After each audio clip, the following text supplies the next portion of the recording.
The more things change, the more they stay the same. I will never regret the vaccine, even if it turns out I injected actual poison and have only days to live. My heart was in the right place. I got vaccinated out of love, while anti-vaxxers did everything out of hate. If I have to die because of my love for the world, then so be it, but I will never regret or apologise for it. Serious Jonestown vibes. I mean, talk about a true believer. This is a new religion because it's acting like a religion.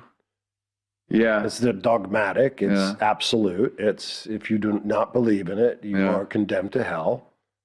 It's, you know, maybe this is a new religion. Wild to see people posting endless videos of their packed New Year's Eve parties while emergency rooms are packed and doctors are rationing care. Yes, it's 2023. 3 years later, and after everything we've learned, the COVIDians still haven't gone away. You should be wearing masks even when you are vaccinated if you are indoors. Crazy conspiracy theorists are claiming that COVID jabs are fueling new COVID variants. Crazy conspiracy theorists who work for, checks notes, The Wall Street Journal. Growing evidence suggests that repeated vaccinations may make people more susceptible to XBB and could be fueling the virus's rapid evolution. Oh well, whatever, roll up your sleeve, it's 5th booster time. Get vaccinated. Thankfully, the efficacy of the vaccine has been vouched for by that bastion of healthy living, McDonald's. Tragedy struck when Buffalo Bills player Damar Hamlin suffered a cardiac arrest after being struck in the chest when making a tackle. Hamlin, the Buffalo Bills safety, was hit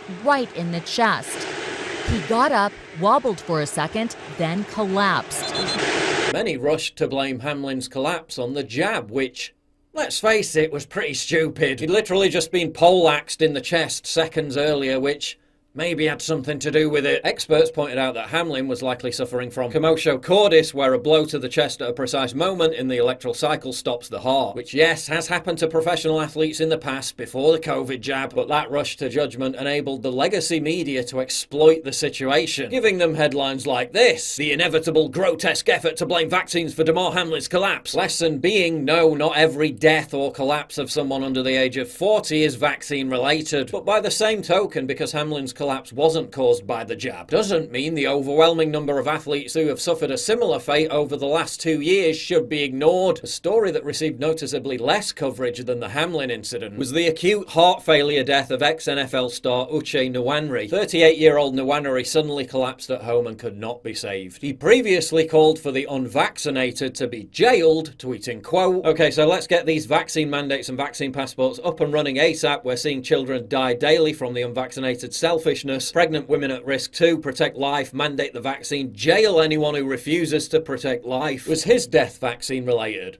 I don't know. It's a tragedy either way. But it's pretty rich, isn't it, when many of the same people who vilify so-called anti-vaxxers for blaming every death on the jab have spent the last 2 years blaming every COVID death on the unvaccinated. Not going to comment on the football injury out of respect for the family, but I can't help but notice a lot of people whining about anti-vaxxers being mean for talking about it are the same people who breathlessly posted every article of an unvaccinated person dying of COVID. Let's pause there for a word from the sponsor of this video. I'm not normally into graphic novels, but I've been reading 10 questions for James over the Christmas period. Boom. It surprised me pretty quickly and it became a real page turner. It's over 500 pages in length, but I completed it in about 3 sittings. James Waters' plan for the evening was simple: get drunk. But the angel had other ideas. He offered James the answers to any 10 questions of his fancy. The nature of God, the universe, or hell, even JFK's true assassin, it was all for the asking. But then the demon threw him a hard curve by telling him someone in the bar was going to die at 12:21. The author of this book has an accomplished background in computer sciences and artificial intelligence, so it's written as an explanation and defense of the Christian faith, geared towards appealing to those of an intellectual, analytical mentality, as well as the open-minded agnostic who is searching for a more reasonable approach to Christianity. This isn't some cringe sermon or dreary offering. The book sinks its teeth into the Nephilim and the giants mentioned in the Bible, the biblical documentation of time travel, creation versus evolution, as well as the reality behind Roswell, UFOs and aliens, and how man is trying to replace God with transhumanism. It's not about browbeating you with religious tracts. It's about communicating an extremely important message in an easily accessible and digestible format. Really enjoyable read. You get invested in the characters and their different paths. and it really reaffirms your faith. Biblical teachings, which can sometimes come across as stuffy or outdated, are cogently explained in a modern setting and context. As part of creating this ad, I've chatted a lot with the author. He's a fascinating guy and he's a big fan of the channel. So please support me and him by getting your hands on an ebook or colour hard copy of 10 Questions for James by clicking the link in the description below. Now back to the video. Lost amid all the debate about Hamlin was perhaps the biggest story of them all. A new Rasmussen poll found that, quote, 49% of American adults believe it is likely that side effects of COVID-19 vaccines have caused a significant number of unexplained deaths. That's more than the 37% who don't say a significant number of deaths have been caused by vaccine side effects. And this is huge. 48% of Americans believe there are legitimate reasons to be concerned about the safety of COVID-19 vaccines, while 37% think people who worry about vaccine safety are spreading conspiracy theories. Another 15% are not sure. This one, I can honestly say, is probably the biggest poll we've ever run in our 20 years of business. 28% of American adults, which extrapolates to about 73 million people, say they know someone who they think died from the vaccine. That's absolutely astonishing. Just think about that for a second. Despite years of demonization of anyone who asks such questions, years of big tech censorship, now we learn, much of it done at the behest of governments, of medical doctors and health professionals who asked those questions. All that censorship, all that social engineering, and yet still, a plurality of Americans share those concerns. Maybe instead of vilifying and trying to cancel anyone who spoke out, you should have treated them with respect and actually tried to address their worries. We've got to get them vaccinated, and hopefully they will do it willingly. In the UK, we've just gone through 4th booster shot season. We've just gone through our annual get your flu shot season. And now all the hospitals are stretched to breaking point. Multiple NHS facilities are declaring emergencies, partly because they're overwhelmed with COVID and flu patients. Interesting. Guess it's just another pandemic of the unvaccinated. Either that or climate change. Presumably, unlike the last time when we had overflowing hospitals, the nurses just won't find the time to perfect their TikTok dance routines. We're all in this together.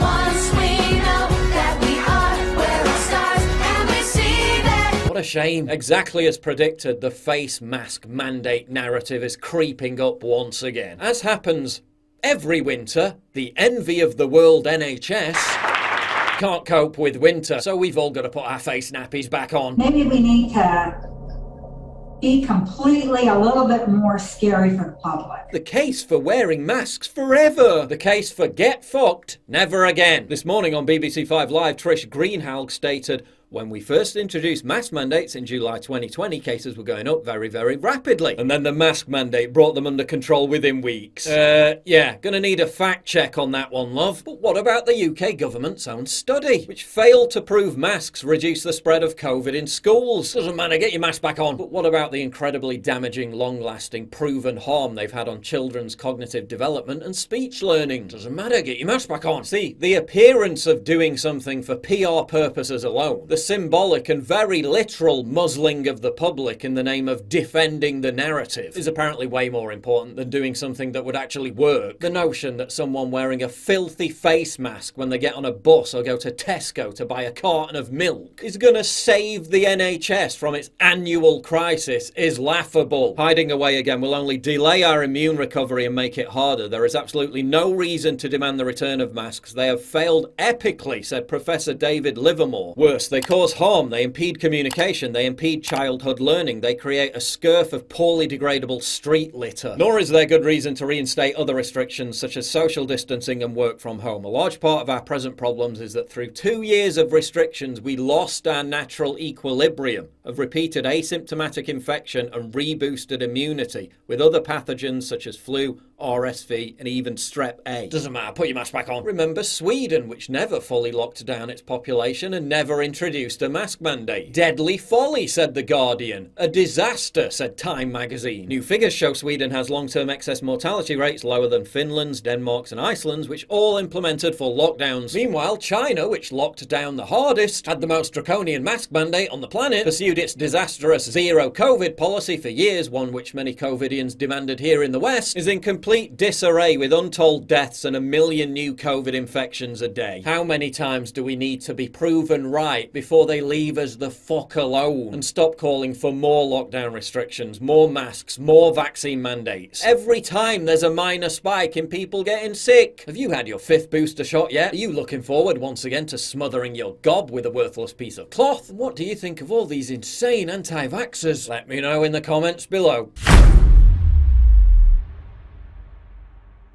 Get early access to videos, exclusive live streams, and personally DM me. You've seen how much I get demonetized all the time. Well, this is how you support me. By subscribing at pauljosephwatson.locals.com. Please click the link in the description.